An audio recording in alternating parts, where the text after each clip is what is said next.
오늘 설교 말씀의 제목은 이해할 수 없는 그러나 믿을 수 있는 이란 제목입니다. 사람은 누구나 어떤 일을 겪거나 어떤 사람을 만남으로 말미암아 성장하고 변화하기 마련입니다. 이러한 변화가 긍정적일 때도 있고 좀 다소 부정적일 때도 있습니다. 흔히 우리가 하는 말 중에 사람이 갑자기 변하면 죽는다, 죽을 때가 된 거다, 이제 뭐 이런 말도 있지 않습니까? 최근이라고 하기에는 좀 시간이 됐지만 사모님께서 저에게 예전에 한번 이런 말씀을 하신 적이 있습니다. 민도사 변했다고, 제가 변했다고 이렇게 하십니다. 생각해보면 제가 변한 게 맞아요. 그러니까 아무런 이유 없이 제가 그러한 피드백을 받은 건 아니겠죠. 제가 일부러 그러한 피드백을 받게끔 행동을 했었습니다. 그러니까 뭐냐면 제가 목사님과 사모님과 이렇게 좀 일부러 거리를 좀 뒀습니다. 그 이유는 제가 목사님 사모님께 상처를 받거나 아니면 좀 이 두 분이 좀 싫어져서 이제 관계를 좀 소원하게 하고자 했던 것은 아니고, 이 관계가 너무 친밀해지다 보니까 제가 실수를 범하더라고요. 그러니까 흔히 우리가 가장 가까운 사람들한테 좀 함부로 대한다라는 말을 쓰잖아요. 그것처럼 제가 어느 순간 보니까 목사님 사모님께 말을 좀 이렇게 함부로 이렇게 툭툭 이렇게 내뱉더라고요. 제가 이것을 깨달은 다음에 그냥 가만히 있을 수가 없었습니다. 그런 실수를 좀 막고자, 방지하고자 제가 좀 이렇게 나름 거리를 두려고 노력을 했고, 그것이 성공했는지 사모님으로부터 이렇게 피드백을 받게 되었습니다. 사람이 갑자기 변하게 되면 우리는 그 사람에게 무슨 일이 있나? 뭐지? 나한테 좀 불만이 있나? 이런 생각들을, 걱정들을 하게 됩니다. 오늘 본문에서 그동안 한 번도 이런 모습을 보여준 적이 없었던 사람이 갑자기 이상한 행동을 하기 시작합니다. 그동안 담대하게 하나님의 말씀을 전하던 사람이 갑자기 하나님께 나 더 이상 이제 못하겠습니다 라는 반응을 보이는 거죠. 하나님께서 말씀하시면 어떤 일이라도 순종하며 나아가던 사람이 갑자기 이 깊은 슬픔과 절망 가운데 빠져서 아무것도 못하고 있는 모습을 보여줍니다. 갑자기 확 변해버렸죠. 바로 사무엘의 이야기입니다. 오늘 말씀을 보면 그동안 사무엘에게서 보기 어려웠던, 좀 다소 이해하기 힘든 모습들이 등장합니다. 이 사무엘의 실수와 한계를 오늘 말씀이 보여주고 있는 거죠. 사무엘이 갑자기 변한 것은 거기에 분명한 이유가 존재합니다. 그 이유는 우리가 지금까지 살펴본 이 말씀들을 통해서 우리가 어느 정도 유추해 볼 수 있어요. 사울과 얽힌 이야기들 때문입니다. 오늘 우리는 이 사무엘의 이야기를 살펴볼 것입니다. 사무엘이 도대체 왜 이렇게 되었는지, 지금 사무엘의 상태는 정확히 어떠한지, 그리고 이러한 사무엘을 하나님께서 어떻게 인도하실지 살펴볼 것입니다. 그리고 그와 동시에 오늘 이 말씀을 듣고 읽고 묵상하는 우리는 과연 어떠한 상태인지, 우리는 앞으로 어떻게 하나님과 함께 동행하며 살아야 하는지 함께 깨닫고 그 말씀대로 살아가기 위해 결단하는 우리 복음 안의 세교의 모든 성도님들 되시기를 주님의 이름으로 소망합니다. 우리 함께 말씀을 읽어봅시다. 1절에서부터 3절 말씀입니다. 1절에서 3절. 여호와께서 사무엘에게 이르시되 내가 이미 사울을 버려 이스라엘 왕이 되지 못하게 하였거늘 내가 그를 위하여 언제까지 슬퍼하겠느냐. 너는 뿔에 기름을 채워가지고 가라. 내가 너를 베들레헴 사람 이새에게로 보내리니 이는 내가 그의 아들 중에서 한 왕을 보았느니라 하시는지라. 사무엘이 이르되 내가 어찌 갈 수 있으리이까. 사울이 들으면 나를 죽이리이다 하니 여호와께서 이르시되 너는 암송아지를 끌고 가서 말하기를 내가 여호와께 제사를 드리러 왔다 하고 이새를 제사에 청하라. 내가 내게 행할 일을 가르치리니 내가 내게 알게 하는 자에게 나를 위하여 기름을 부을지니라. 아멘. 오늘 말씀에서는 다소 낯선 모습의 사무엘이 등장합니다. 늘 담대하게 하나님의 말씀을 선포하던 예언자, 이 왕, 이 사울의 잘잘못을 이렇게 들춰내는, 소위 이 뼈를 때리는 날카롭고 예리한 선지자, 이 하나님이라는 이 강력한 백을 뒤에 두고 마치 아무런 두려움도 없는 것처럼 당당하게 살아가던 이 사무엘의 모습은 온데간데 없습니다. 오늘 우리가 발견한 사무엘은 그저 슬퍼하고 괴로워하고 있는 모습이죠. 이러한 사무엘의 모습은 우리를 굉장히 당황스럽게 합니다. 더군다나 더 놀라운 것은 본문 1절 말씀이 당황스러울 정도로 낯선 이 사무엘의 모습 가운데서 한 가지를 더 이야기하는데, 바로 사무엘이 하나님께 꾸중을 듣고 있다고 말하고 있습니다. 사무엘이 하나님께 꾸중을 들은 이유가 무엇이었습니까? 사무엘이 사울 때문에 슬퍼했기 때문입니다. 하나님께서는 자신의 이 말과 명령을 따르지 않고 자기 멋대로, 자기 고집대로 살아가던 이 사울을 버리셨습니다. 그런데 사무엘은 지금 그런 사울을 버리지 못하고 하염없이 슬퍼하고 있기 때문입니다. 우린 여기서 한 가지 질문을 가질 수 있습니다. 사무엘은 왜 사울이 버림받는 것 때문에 슬퍼했을까요? 하나님의 사람, 이 선지자로서 이 이스라엘 백성들 가운데 한 사람인 그 사울이 하나님으로부터 버림을 받았기 때문에 안타깝고 슬퍼했을 수 있습니다. 그런데 그보다는 정확하게는 왜 사무엘은 단순한 아쉬움, 이 슬픔을 넘어서서 아무것도 하지 못하는 이 무기력함 가운데 아무것도 할 수 없을 정도의 이 괴로움과 이 슬픔에 사로잡히게 된 것일까요? 이 하나님의 명령을 무시하고 자기 고집대로 살아가던 사울에게 임한 하나님의 심판, 아주 당연한 것이었습니다. 혹시 이번 주 큐티 말씀을 기억하시나요? 이 레위기 말씀을 우리가 계속 묵상하고 있는데 이번 주 말씀이 딱 그런 말씀이었죠. 너네가 하나님 말씀, 너네가 나가 하나님의 말씀에 순종하고 잘 따르면 복을 받을 거다. 그런데 반대로 너네가 나의 말에 지키지 않고 따르지 않고 순종하지 않는다면 너네는 저주를 받을 것이다 라는 이야기였죠. 하나님께서 이스라엘 백성들에게 단 한 번만 경고하지 않으셨습니다. 하나님께서는 수도 없이 경고하셨죠. 하나님께 이런 표현을 좀 써도 되는지는 잘 모르겠습니다만 마치 이별하는 연인의 이 바지를 붙잡는 듯한 모습을 연상케 합니다. 하나님께서 이스라엘에게 제발 돌아오라 라고 반복해서 말씀하시지만 이스라엘은 끝끝내 돌아오지 않았어요. 그러한 이스라엘에게 남은 것은 하나님의 심판뿐입니다. 이 사울이 당한 하나님의 심판은 사실 너무나도 당연한 것입니다. 슬퍼할 이유가 없어요. 하나님께서 사무엘을 한 번의 실수 때문에 버리신 것이 아니기 때문이죠. 하나님께서는 사울에게 몇 번이고 반복해서 계속해서 말씀하셨습니다. 선지자 사무엘을 통해서, 또 사울의 아들 요나단을 통해서, 그리고 백성들을 통해서, 그리고 주변에 있는 이 환경과 상황을 통해서 하나님께서는 끊임없이 사울에게 돌아오라고 말씀하셨습니다만 사울은 하나님의 경고를 애써서 외면했죠. 마치 출애굽기에서 바로가 하나님의 말씀을 10번이나 어기고 무시했을 때 그에게 임했던 하나님의 심판이 너무나도 당연한 것처럼 사울에게 임한 하나님의 심판은 너무나도 당연한 것이었습니다. 의인에게는 축복이, 악인에게는 멸망이, 인과응보, 죄를 지었다면 그 죄값을 받는 것, 너무나도 당연한 거죠. 물론 인간적인 마음으로 안타까워할 수는 있습니다. 사무엘이 사울과 척을 지긴 했지만 그래도 오랫동안, 몇 년이라는 시간 동안 함께 일하면서 이스라엘이라는 이 나라의 국정을 운영했잖아요. 미운정 고운정이 들었을 수도 있습니다. 그런데 하나님의 사람 사무엘이 하나님으로부터 버림받은 이 사울 때문에 아무것도 하지 못하고 있다, 그저 무기력한 모습만을 보인다, 이거는 지금 뭔가 이상하다라는 거죠. 사무엘이 하나님을 붙잡는 사람이라면 사울의 일로 슬퍼할 이유가 없습니다. 인간적인 마음으로 슬퍼하더라도 그것이 사무엘이 아무것도 하지 못할 정도로 무기력한 가운데 빠지게 할 만한 것은 아니라는 거죠.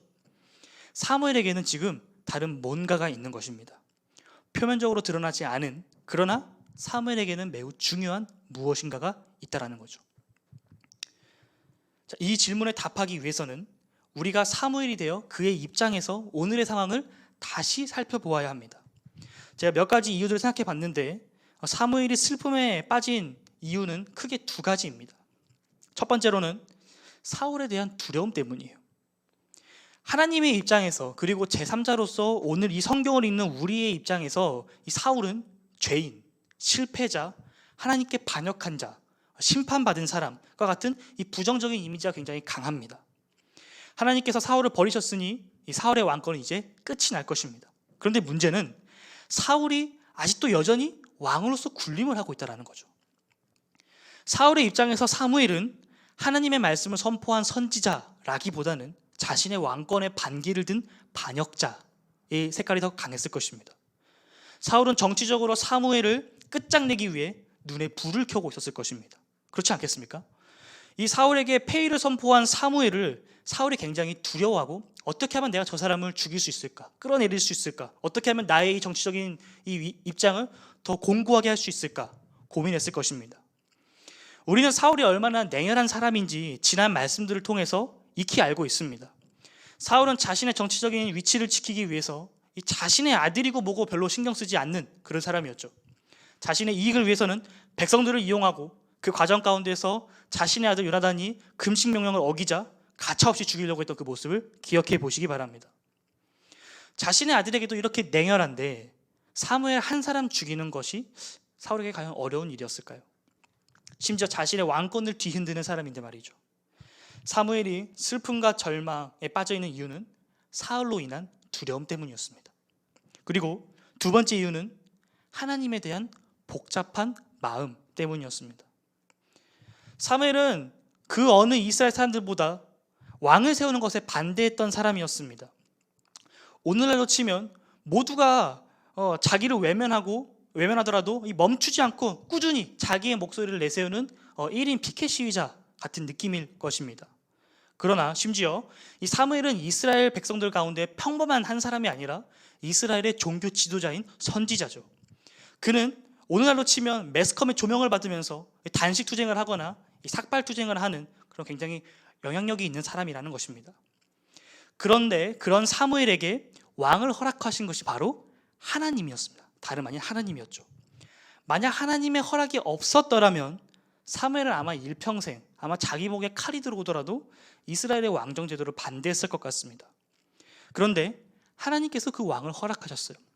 사무엘에게 이제 그만해라 라고 말씀하시면서 이스라엘이 너를 버린 것이 아니라 이스라엘이 나 하나님을 버린 거다 라는 이제 가슴 아픈 말씀을 하시면서 사무엘에게 왕을 세워주라고 말씀하시죠. 그렇게 해서 이스라엘의 왕이 된 사람이 바로 사울이었습니다. 사울이 왕으로 옹립될 때 그 사울을 선택하신 것도 하나님이셨습니다. 그런데 하나님께서 지금 그 사울을 버리셨다라는 거예요. 사무엘은 이해가 되지 않았습니다. 하나님이 이해되지 않았어요. 왕을 세우는 것에 불만이 있었지만 하나님의 뜻이니까 순종했습니다. 하나님께서 세우시는 왕을 통해서 무엇인가 하나님께서 이루시겠지, 행하시겠지 기대했습니다. 나는 몰라도 주님은 아시겠지. 사무엘은 몇 번이고 자신의 생각을 내려놓고 하나님의 뜻과 이 계획을 받아들이려고 이해하려고 노력했습니다. 그렇게 사무엘에게 기름을 부어 왕으로 세웠죠. 그런데 사무엘에게 새로운 문제가 생긴 것입니다. 사울은 하나님께서 세우신 사람이 아닌가? 왜 하나님께서 사울을 버리시는 거지? 이렇게 짧게 쓰고 버리시려고 하나님께서 사울을 선택하신 건가? 더 나아가서 내가 반대하지 않았었나? 하나님은 도대체 나를 뭘로 보고 이러시는 거지? 하나님은 나도 이렇게 사용하시다가 버리실 건가? 우리 이스라엘 민족도 하나님께서 이렇게 사용하시다 버리실 건가? 라는 이 고민, 생각에 빠지게 되었다는 것입니다. 이와 같이 사무엘이 모든 의욕을 상실하고 절망의 깊은 수렁에 빠지게 된 이유는 그가 하나님의 일을 행할 때 자신의 생각과 기준으로 생각하고 판단했기 때문입니다. 우리가 하나님의 일을 할 때 생각보다 많이 하는 실수가 하나님의 일을 나의 힘과 나의 능력으로 하려고 하는 행동입니다. 자신의 어떤 경험이나 노하우에 의지하여 하나님의 일을 행할 때가 너무나도 많습니다. 지난 7월 30일 우리 교회가 속한 예수교대한성교육교회 이 교단 안에서 6, 7교회가 모여서 함께 연합으로 캠프 수련회를 진행했었습니다. 예배와 삶의 균형이라는 주제로 워라벨, 워십 라이프 밸런스 캠프를 진행했었어요. 그 캠프를 진행함에 있어서 우리 교회 남자 형제들이 참 많은 수고와 헌신을 해줬습니다. 저도 그 캠프에서 같이 사역을 했었는데 중요한 역할을 맡았어요. 찬양 인도자, 찬양팀의 리더를 맡았습니다. 제가 찬양팀의 리더가 될 수 있었던 이유는 여러 이유들 중에 하나는 경험이었어요. 경험. 수련회 찬양 인도에 대한 경험이 있는가? 사실 제가 음악적으로 뛰어나지 않잖아요. 노래를 잘 부르는 것도 아니고 아무것도 아닌데, 그런데 이 수련회 찬양 인도를 한 경험이 있는가라는 요 하나 이 자체만으로 제가 찬양팀 리더가 되는 데 있어서 결정적인 요인으로 작용을 했던 것 같습니다. 제가 캠프에 이 디렉터로 계신 목사님들이나 전도사님들보다 수련회에 대한 경험이 많지는 않겠지만 그래도 나름대로 수련회에 대한 여러 그런 경험들이 꽤 있는 편입니다. 대학생활 4년 동안 정말 수많은 교회들 다니면서 수련회를 섬기고 왔거든요. 수많은 교회들을 다녔고 수많은 아이들을 만났고 또 그들과 함께 하면서 또 팀을 운영하면서 어떤 부분을 신경 써야 되고 또 어떤 부분에 조금 더 이 초점을 포커스를 맞춰야 되는지 많이 배우고 또 경험했습니다. 사실 이 경험이라는 게 큰 자산이잖아요. 경험해본 사람만이 그 디테일한 걸 알 수 있거든요. 또 경험을 해야 앞으로 진행될 일에 대해서 어느 정도 이 윤곽, 이 프레임이 머릿속에 딱 잡힙니다. 그리고 또 그래야 예기치 못한 일이 발생했을 때 덜 우왕좌왕하고 비교적 손쉽게 문제를 해결할 수 있습니다. 단적인 예로 우리가 홀리인스 워십을 준비할 때 보면 우리의 경험이 쌓이면 쌓일수록 우리가 준비하는 과정이 더 단순화되고 더 조직화되고 실수가 줄고 오히려 시간이 단축되면서 여유가 조금씩 늘어나죠. 그런데 반대로 이러한 경험은 우리에게 독이 되기도 합니다. 이미 알고 있기 때문에 오히려 방심하게 됩니다. 그리고 이미 경험했기 때문에 오히려 무뎌지게 되죠. 바로 제가 그랬습니다. 저는 경험이라는 강력한 무기를 앞세워서 캠프 때 디렉터 목사님의 의견을 월권하고 찬양팀 단원들에게 화를 내는 엄청난 잘못을 범했습니다. 저는 제 마음대로 독단적인 행동을 취하며 이 캠프 안에서의 영적 질서를 무너뜨렸습니다. 또한 저의 그러한 감정 표현이 하나님 안에서 자유로워야 될 그 팀 분위기를 저의 분노 아래서 꽁꽁 얼어붙게끔 만들었습니다. 결국 저는 저혜미 목사님께 따로 불림을 받아서 밖에서 외진 곳에서 혼이 났습니다. 저는 캠프를 와해시키고 싶어서 그렇게 행동했던 것은 아니었습니다. 저는 그 캠프가 좀 더 잘 됐으면 하는 바람에서, 하나님 앞에 잘 드려졌으면 하는 바람에서, 그 아이들이 정말 하나님을 만날 수 있는 거룩한 통로가 됐으면 하는 바람에서 그러한 행동을 취했던 것이었습니다. 그런데 제가 취했던 그 방법은 하나님의 방법이 아니었습니다. 성경이 말하고 있는 사랑하고 품어주고 배려하고 함께 나아가는 것이 아니라 누군가를 짓밟고 상처를 주고 마음을 불편하게 하고 하나님께 온전히 집중하지 못하도록 하는 아주 악한 행동이었습니다. 하나님의 사람도 순간적으로 헷가닥할 수 있습니다. 선지자인 사무엘도 이러는데 하물며 우리는 어떨까요? 하나님의 일을 한답시고 내 생각을 붙잡고 행할 때가, 살아갈 때가 얼마나 많은지 모르겠습니다. 하나님의 사람 사무엘의 마음속에 하나님의 계획이 아닌 사무엘 자신, 사람의 계획이 가득하자 사무엘은 그동안 단 한 번도 보이지 않았던 영적인 실수를 오늘 저지르게 된 것입니다. 하나님은 이러한 사무엘의 잘못을 딱 집어주시며 혼을 내시고는 주저앉아 있는 사무엘을 일으켜 앞으로 그가 바라보고 따라야 할 하나님의 계획이 무엇인지 분명하게 가르쳐 주십니다. 하나님께서 사무엘에게 가르쳐 주신 계획은 기름을 가지고 베들레헴 사람 이새에게 가라라는 것이었습니다. 이새의 집안에서 사울을 대신하여 이스라엘을 통치할 왕이 있으니 사울에게 기름을 부어 이스라엘의 왕으로 세웠던 것처럼 그 사람에게도 가서 기름을 부어 이스라엘의 왕으로 세우라는 것이었죠. 자, 이제 스토리상 사무엘이 자리를 털고 일어나서 하나님의 계획에 믿음으로 동참하면 될 것 같습니다. 해피엔딩이죠. 그런데 사울은 2절에서 하나님께 이렇게 답변을 합니다. 내가 어떻게 갈 수 있겠습니까? 우린 여기서 사무엘의 역설적인 모습을 하나 더 발견할 수 있습니다. 지난주 사울에게 아주 멋진 신앙의 명언을 날렸었죠. 사무엘이 하나님께서는 제사보다 순종을 더 원하신다. 순종이 제사보다 더 낫다. 아주 멋있는 명언을 날렸습니다. 아마도 이것은 사무엘의 신앙 고백이었을 거예요. 그런데 놀랍게도 2절 말씀은 지난주 담대했던 사무엘과는 전혀 다른 사람인 것처럼 보입니다. 그런데 이 사무엘이 하나님께 드렸던 이 말씀, 이 거절의 말씀은 나름대로 일리가 있는 말입니다. 아예 틀린 말은 아니에요. 사무엘은 킹메이커입니다. 사무엘이 기름을 부어 사울을 왕으로 세웠습니다. 사울의 입장에서 사무엘의 행동 하나하나, 행적 하나하나가 신경이 쓰일 수밖에 없습니다. 아주 예민하게 크게 다가왔을 거예요. 사무엘이 만나는 사람이라면 혹시 저 사람에게 기름을 부어서 왕으로 삼진 않을까? 사무엘이 행하는 어떤 가는 곳이라면 거기서 사무엘이 뭘 했을까? 아주 눈에 불을 켜고 온갖 귀를 집중하면서 아마 사무엘의 일거수일투족을 체크했을 것입니다. 이런 시기에 사무엘이 누군가를 만나기 위해 이동한다는 것 자체가 매우 위험한 일입니다. 자칫하면 이 반란의 소용돌이 가운데 휩싸이게 될 수 있는 이 정치적으로 매우 위험한 상황이죠.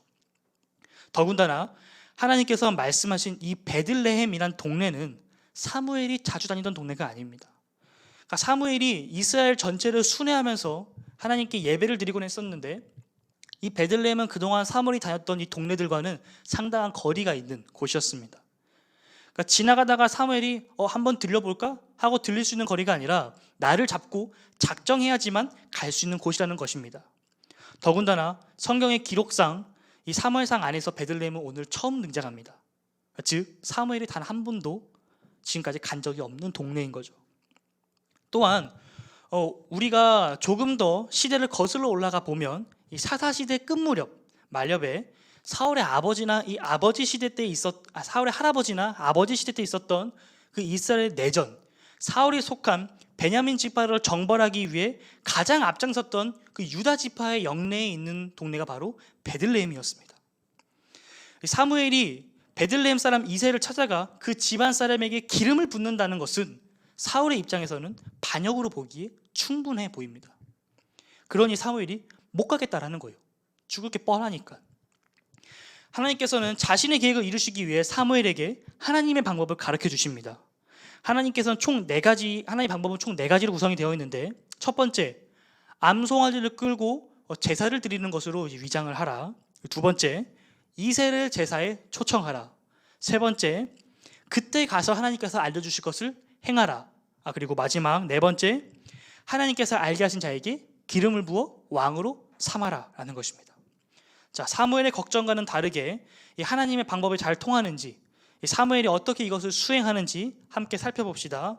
우리 4절에서 5절 말씀입니다. 사무엘이 여호와의 말씀대로 행하여 베들레헴에 이르매 성읍 장로들이 떨며 그를 영접하여 이르되 평강을 위하여 오시나이까. 이르되 평강을 위함이니라. 내가 여호와께 제사하러 왔으니 스스로 성결하게 하고 와서 나와 함께 제사하자 하고 이새와 그의 아들들을 성결하게 하고 제사에 청하니라. 아멘. 자, 사무엘이 하나님의 말씀에 따라 암송아지를 끌고 베들레헴에 방문했습니다. 선지자의 방문에 이 작은 마을, 시골 동네인 베들레헴은 한바탕 소동이 일어났어요. 베들레헴 성읍 장로들이 부랴부랴 나와서 사무엘을 맞이했습니다. 그런데 이 분위기가 심상치가 않아요. 사무엘을 환대하고 환영하는 분위기가 아니라 이 사무엘을 경계하고 굉장히 조심하는 듯한 분위기가 연출됩니다. 사실 이스라엘 백성들에게 있어서 하나님의 사람의 이 방문은 그리 썩 좋은 일만은 아닙니다. 왜냐하면 하나님의 사람이 선지자가 그 동네 또는 어떤 사람을 찾아오게 되면 거의 99.99%의 확률로 그 사람의 허물, 그 죄를 드러내기 때문입니다. 우리가 잘 알다시피 보통 이스라엘은 하나님께 칭찬을 받기보다는 꾸중을 듣는 입장이었습니다. 하나님의 말씀에 잘 따라서 하나님으로부터 칭찬을 받기보다는 항상 회개해라, 돌이켜라 라는 말씀을 듣게 되죠. 하나님의 사람에 대한 이스라엘의 반응은 존중보다는 앞으로 불길한 일이 일어날 것이라는 어떤 그런 간주 정도로 여겨졌습니다. 더군다나 사무엘과 사울 사이의 이 엄청난 이슈는 이미 온 이스라엘 전역에 소문이 퍼져 있었습니다. 이 발 없는 말이 천리를 간다고 이미 소문이 온 이스라엘에, 이 별 볼 일 없는 작은 시골 동네인 베들레헴에까지 퍼진 것입니다. 하나님의 말씀을 듣고 사무엘이 걱정했던 그 부분을 하나님의 사람을 본 베들레헴 사람들도 똑같이 걱정을 하고 있는 것입니다. 그래서 그들은 두려워 떨면서 평강, 샬롬을 위해 오셨습니까? 하고 인사한 것입니다. 하나님의 첫 번째 방법을 미션 클리어한 사무엘은 이어서 두 번째 방법을 실행합니다. 이새를 제사에 초청하는 거죠. 사무엘은 베들레헴 성읍 장로들에게 하나님께 제사를 드릴 예정이니 스스로를 성결하게 하라고 명령합니다. 그리고 이새와 그 아들들에게도 이 제사에 초청을 하죠. 이 부분에서 한글 번역이 좀 아쉽습니다. 이 원어의 의미를 살려서 다시 번역해 보면 사무엘이 장로들에게는 너네들이 스스로 성결하게 해라 라고 말하지만 이새와 그의 아들들은 따로 불러서 사무엘이 직접 성결케 합니다. 이로써 사무엘은 이새의 집에 들어갈 수 있게 되었고 이새의 집안에서 다른 사람들 몰래 은밀하게 그의 아들들에게 이 기름을 부을 수 있는 최적의 환경을 만들었습니다. 하나님의 방법 두 번째도 미션이 클리어된 거죠. 자, 이어지는 하나님의 세 번째 방법을 살펴봅시다. 우리 6절에서 10절 말씀입니다. 6절에서 10절. 그들이 오매 사무엘이 엘리압을 보고 마음에 이르기를 여호와의 기름 부을 자가 과연 주님 앞에 있도다 하였더니 여호와께서 사무엘에게 이르시되 그의 용모와 키를 보지 말라. 내가 이미 그를 버렸노라. 내가 보는 것은 사람과 같지 아니하니 사람은 외모를 보거니와 나 여호와는 중심을 보이느니라 하시더라. 이새가 아비나답을 불러 사무엘 앞을 지나가게 하매 사무엘이 이르되 이도 여호와께서 택하지 아니하셨느니라 하니 이새가 산마로 지나가게 하매 사무엘이 이르되 이도 여호와께서 택하지 아니하셨느니라 하니라.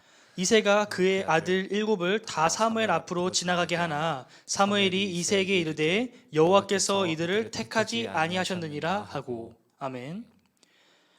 하나님의 세 번째 방법은 하나님께서 가르쳐 주시는 대로 행하는 것이었습니다. 사무엘의 부름에 응한 이새는 이 자신의 아들들을 데리고 나와왔습니다. 그때 사무엘의 눈에 딱 들어오는 한 사람이 있었어요. 바로 첫째 아들인 엘리압입니다. 엘리압. 이 엘리압을 본 사무엘의 반응은 거의 이상형을 본 사람과 비슷할 정도입니다. 이 엘리압의 키가 얼마나 크고 그의 용모가 아름다운지 이 사무엘은 한눈에 엘리압을 보고 반해버립니다. 누가 봐도 저 사람이 하나님께서 세우실 이스라엘의 두 번째 왕이다 라고 확신할 정도로 말이죠.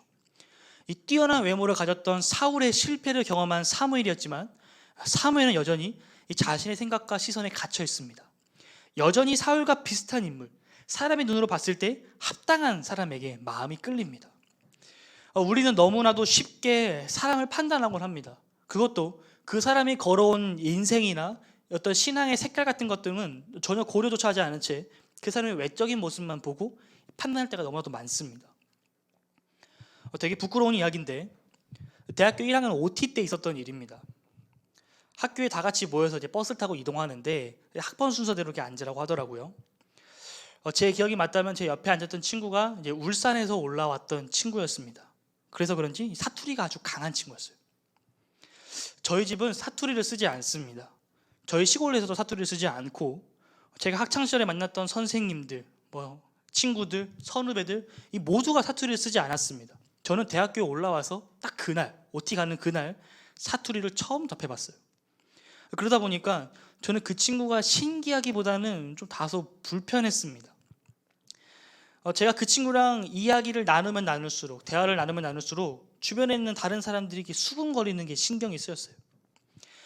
학교에 모인 다음에 이제 버스를 타고 OT 장소로 이동을 하는데 최대한 그 친구랑 떨어질 수 있으면 떨어지려고 노력을 했습니다. 그러니까 일부러 피한 거죠.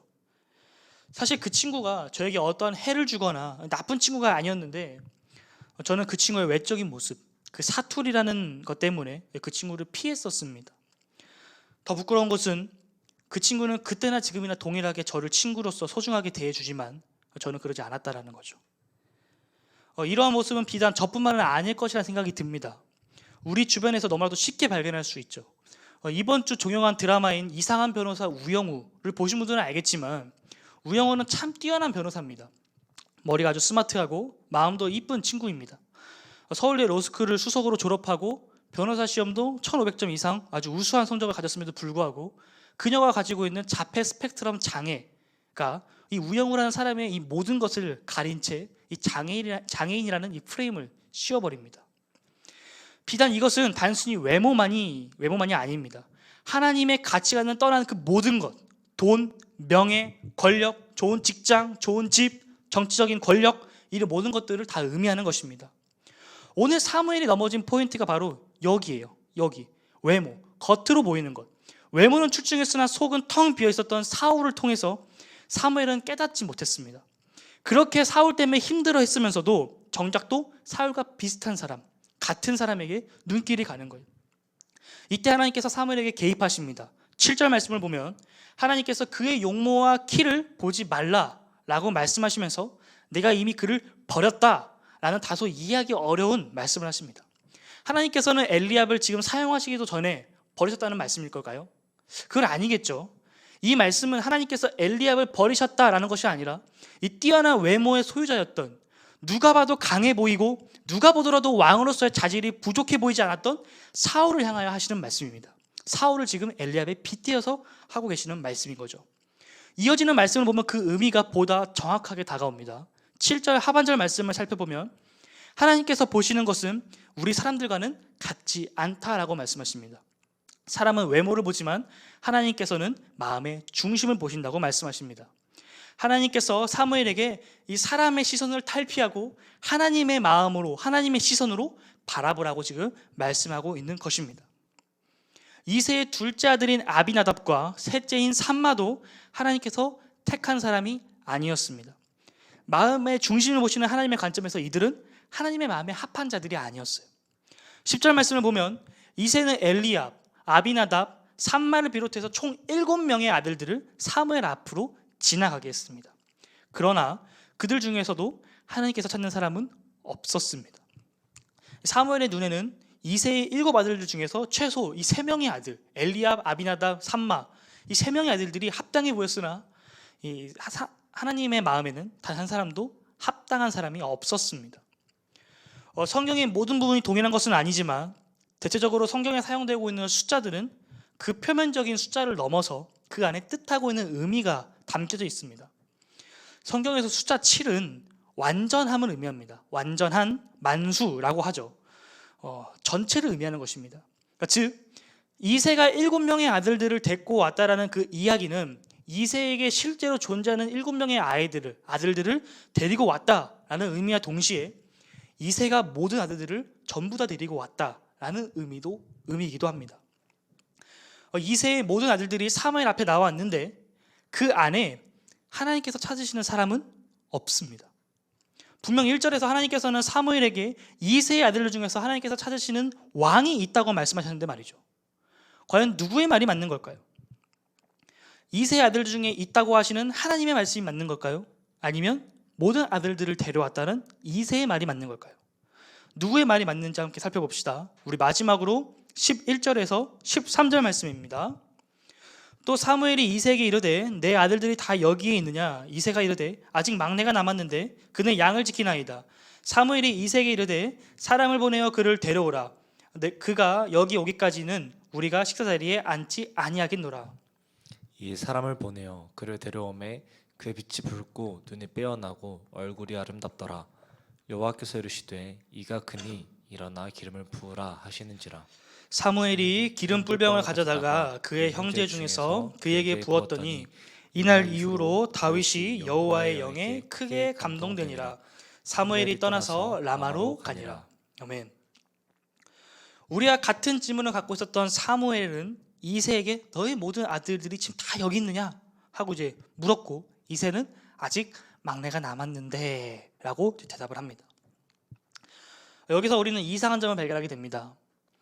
사무엘이 이새의 7명의 아들들을 일일이 다 확인할 때까지 이 막내의 존재를 알지 못했습니다.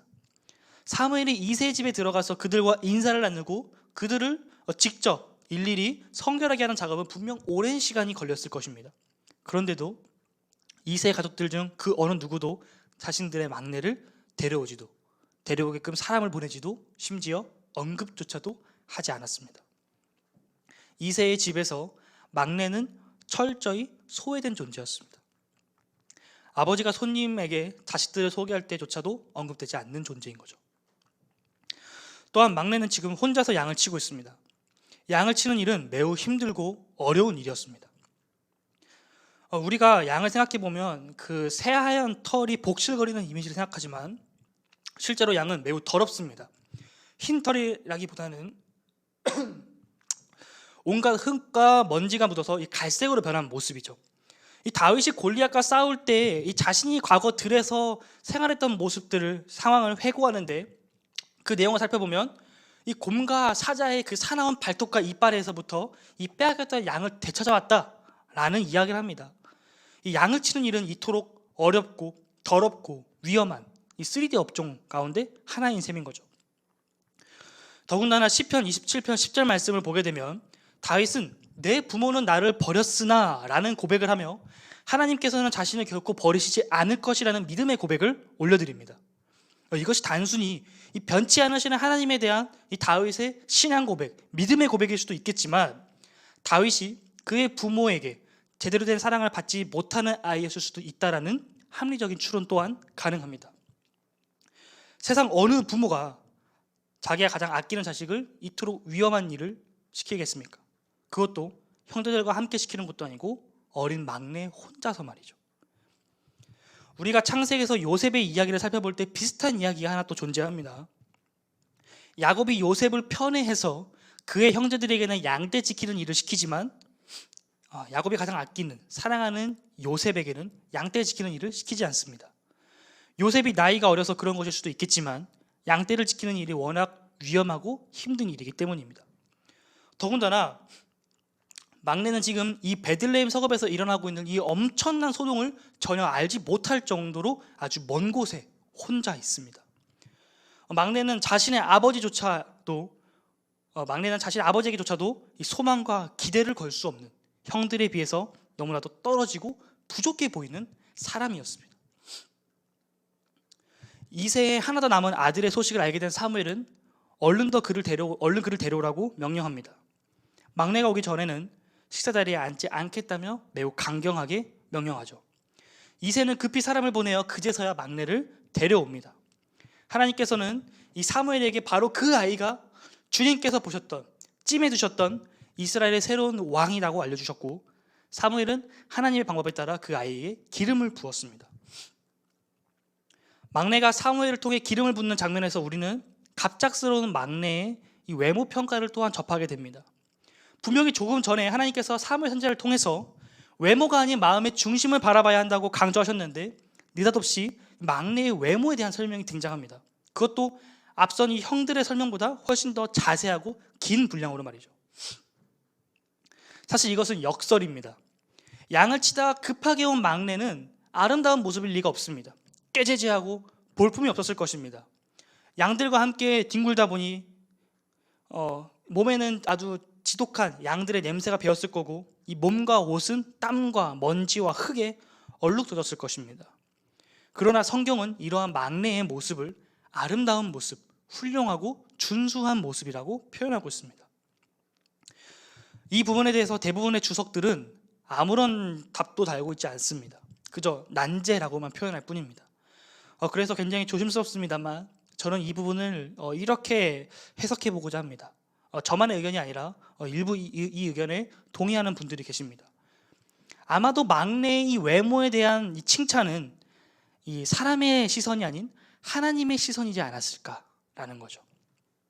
그 볼품없고 작고 냄새나는 그 막내 아이가 하나님께서 찾으시는 사람이라는 사실을 깨달은 그 사무엘의 이 영적인 눈이 떠져서 열려서 비로소 이 막내 아들 가운데 있는 이 마음의 중심을 본 것은 아닐까 생각해 봅니다. 우리가 하나님의 일을 할 때 이해되지 않는 일들이 참 많이 발생합니다. 하나님의 일을 하는데 하나님께서는 그 길을 쉽사리 열어주지 않으십니다. 항상 위기에 봉착하고 고통과 두려움과 씨름해야 하고 하나님의 말씀에 순종하며 나아가야 하는데 너무나도 막연하고 막막하게 보이는 것이 현실입니다. 왜 하나님은 저 사람을 사용하실까? 이해되지 않는 것들이 투성이죠. 오늘 사무엘도 그랬습니다. 새로운 왕을 찾아 떠나는 그 길은, 그 여행길은 결코 쉬운 길이 아니었습니다. 자기 자신을 사로잡고 있었던 그 생각과 이해되지 않음 속에서 하나님께서는 사무엘에게 믿음을 요구하셨습니다. 마치 아브라함이 자신의 고향을 떠나 하나님께서 약속하신 그 땅으로 나아가는 것처럼 사무엘도 하나님께서 가르쳐 주신 방법과 가르쳐 주실 것이라는 그 말씀을 믿음으로 붙잡고 순종하며 따랐습니다.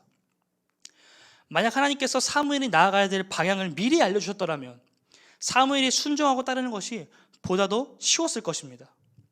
하나님께서는 왜 다윗이 있는 그곳으로 곧장 사무엘을 보내지 않았을까요?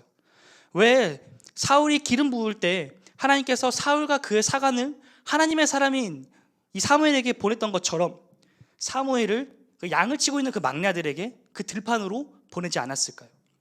하나님은 왜 일부러 이와 같은 상황을 연출하셨을까요?